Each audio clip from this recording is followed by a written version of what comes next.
തെരഞ്ഞെടുപ്പ് കാലത്ത് സ്വാഭാവികമായിട്ട് സഹയാത്രികനായ ചലച്ചിത്ര അക്കാദമി ചെയർമാൻ എന്ന രഞ്ജിത്തിന്റെ അറസ്റ്റും രാഷ്ട്രീയ ഗോതിയിൽ ചർച്ചാ വിഷയമാകുമെന്ന കാര്യത്തിൽ സംശയമില്ല. ഇപ്പോൾ വിഷ്ണു സുരേഷ് കൂടി ചേർന്ന്. വിഷ്ണു, ഈ പറഞ്ഞതുപോലെ അതിവേഗത്തിലുള്ള അറസ്റ്റ് നടപടിയാണ്. നമ്മൾ ഈ കഴിഞ്ഞ കുറച്ച് കാലങ്ങളായി കാണുന്നൊരു പ്രവണത. ഒരു കേസ് വരുന്നു, ഒറ്റ ഒളിവിൽ പോക്കാണ്. പിന്നെ സെഷൻസ് തൊട്ട് അങ്ങ് സുപ്രീം കോടതി വരെ ജാമ്യ ഹർജിയുമായി കയറിയിറങ്ങുന്ന ആരോപണ വിധിയാണ് നമ്മൾ കണ്ടതാണ്. അത് പോലീസിനെ സംബന്ധിച്ച് വലിയ പ്രതിസന്ധിയാണ്. കാരണം ജാമ്യാപേക്ഷയിൽ തീർപ്പ് കൽപ്പിക്കുന്നവര് പൊതുവെ പോലീസ് ഇവരെ പിടിക്കാൻ മെനക്കെടാറില്ല. അങ്ങനെ ഒരു മെനക്കേടിന് പോകണ്ട എന്ന രീതിയിൽ തന്നെ ഉറപ്പിച്ചിറങ്ങിയതാണോ കേരള പോലീസ് ഈ കേസിൽ? ഈ പരാതിയുടെ ഒരു ഗ്രാവിറ്റി അതുകൂടി പരിഗണിച്ചുകൊണ്ടാണ് വളരെ ക്ലിനിക്കലായ ഒരു ഓപ്പറേഷനിലേക്ക് കൊച്ചി സിറ്റി പോലീസ് കടന്നത്. നേരത്തെ വിപിൻ സൂചിപ്പിച്ചതുപോലെ തന്നെ ഈ പെൺകുട്ടി അനുഭവിച്ച ട്രോമ അതെല്ലാം രഹസ്യമൊഴിയായി തന്നെ രേഖപ്പെടുത്തിയിരുന്നു. ഒരു ബഡ്ഡിംഗ് ആർട്ടിസ്റ്റ് ആണ് ആ പെൺകുട്ടി. വലിയ പ്രതീക്ഷയോടുകൂടി സിനിമയിലേക്ക് എത്തിയതാണ്. ആ ഘട്ടത്തിലാണ് ഇത്തരത്തിലൊരു മോശം അനുഭവം ഒരു സീനിയർ ഡയറക്ടറിൽ നിന്ന് ഉണ്ടാകുന്നത്. അവർക്ക് ഉണ്ടായ ആ ട്രോമ അത് അത്രയും ഗുരുതരമാണ് എന്ന് പോലീസിന് ബോധ്യപ്പെട്ടിട്ടുണ്ട്. ആ ഒരു പശ്ചാത്തലത്തിൽ കൂടിയാണ് ഇനിയിപ്പോൾ ഇതിൽ ഒരു തീരുമാനമുണ്ടാക്കണം എന്നുള്ള നിലപാടിലേക്ക് പോലീസ് പോയത്. ഇതിന്റെ ഒരു ഓപ്പറേഷൻ നമ്മൾ നോക്കിക്കഴിഞ്ഞാൽ, അതായത് പരാതി വരുന്നു, പരാതിക്ക് പിന്നാലെ പെൺകുട്ടിയുടെ രഹസ്യമൊഴി രേഖപ്പെടുത്തുന്നു, FIR രജിസ്റ്റർ ചെയ്യുന്നു, FIR രജിസ്റ്റർ ചെയ്യുന്നു. അതിനുശേഷം SIT രൂപീകരിക്കുന്നു. കൊച്ചി DCP അശ്വതി ജിജിയുടെ നേതൃത്വത്തിൽ SIT രൂപീകരിക്കുന്നു. ഉദയംപേരൂർ SHO അന്വേഷണത്തിലേക്ക് വരുന്നത്. അതായത് കൊച്ചി സിറ്റി മേഖല, അതായത് കൊച്ചി നഗരപരിധിയിലുള്ള സ്റ്റേഷനിൽ നിന്നല്ല SHO തിരഞ്ഞെടുക്കുന്നത് പോലും മറ്റൊരു മേഖലയിൽ നിന്നാണ്, ഒരു പ്രദേശത്ത് നിന്നാണ്. അത് അങ്ങനെ ഒരു ടീം രൂപീകരിക്കുന്നതിൽ പോലും അതീവ സൂക്ഷ്മത കൊച്ചി സിറ്റി പോലീസ് പുലർത്തിയിരുന്നു.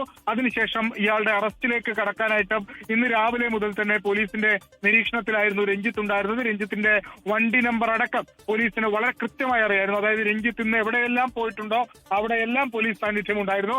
അങ്ങനെയാണ് രഞ്ജിത്തിന്റെ വണ്ടി സ്പോട്ട് ചെയ്ത് തൊടുപുഴ പോലീസിന് വളരെ കൃത്യമായി തന്നെ അറസ്റ്റ് ചെയ്യാൻ പറ്റിയതെന്നാണ് നമുക്ക് മനസ്സിലാകുന്നത്. ഒരു തരത്തിലുള്ള പഴുതും രഞ്ജിത്തിന് നൽകിയില്ല.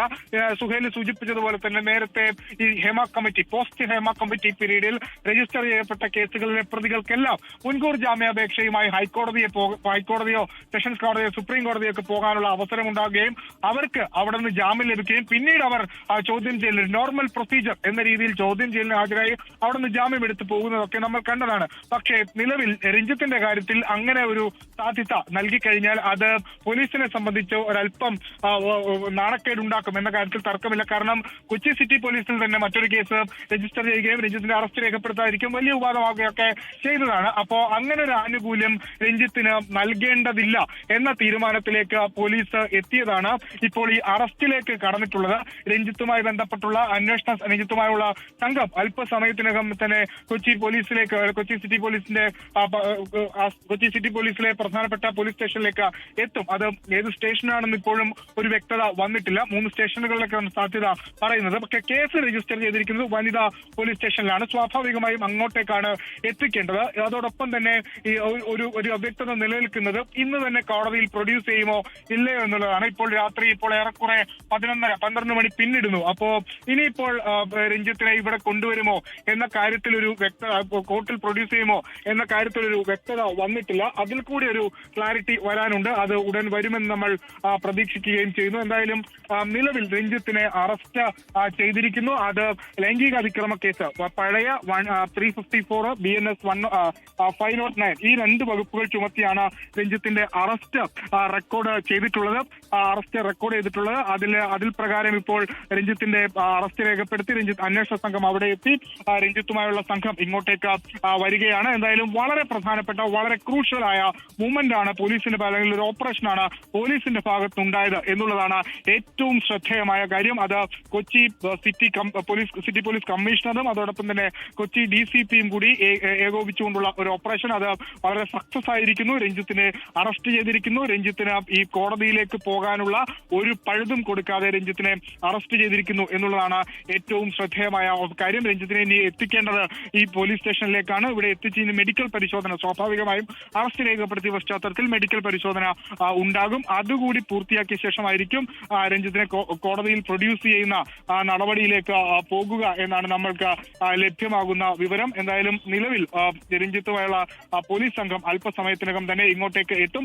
ഉദയംപേരൂർ SHOയുടെ നേതൃത്വത്തിലുള്ള സംഘമാണ് നിലവിൽ രഞ്ജിത്തിനെ അറസ്റ്റ് ചെയ്ത് ഇങ്ങോട്ടേക്ക് കൊണ്ടുവരുന്നത്. തൊടുപുഴ പോലീസാണ് കസ്റ്റഡിയിലെടുത്തെങ്കിലും അറസ്റ്റ് അടക്കമുള്ള നടപടികൾ പൂർത്തിയാക്കുന്നത് ഉദയംപേരൂർ പോലീസ് സ്റ്റേഷനിലെ SHO ആണ്. അദ്ദേഹത്തിനാണ് ഈ അന്വേഷണത്തിലെ ചുമതല ഉണ്ടായിരുന്നത്. അതുകൊണ്ട് അദ്ദേഹമാണ് ഈ കേസിന്റെ അറസ്റ്റ് അടക്കമുള്ള നടപടിയിലേക്ക് പൂർത്തിയാക്കിയത്.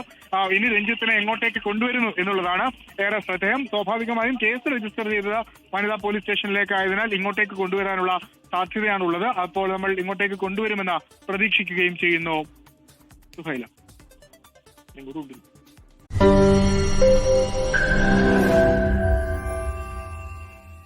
ലോകത്തെവിടെയായാലും ഏത് സമയത്തും 24 വാർത്തകളും ഓഗ്മെന്റഡ് റിയാലിറ്റി പാക്കേജുകളും എക്സ്പ്ലെയിനറുകളും വിശദമായി കാണാൻ ഞങ്ങളുടെ യൂട്യൂബ് ചാനൽ നിങ്ങൾക്ക് സബ്സ്ക്രൈബ് ചെയ്യാം.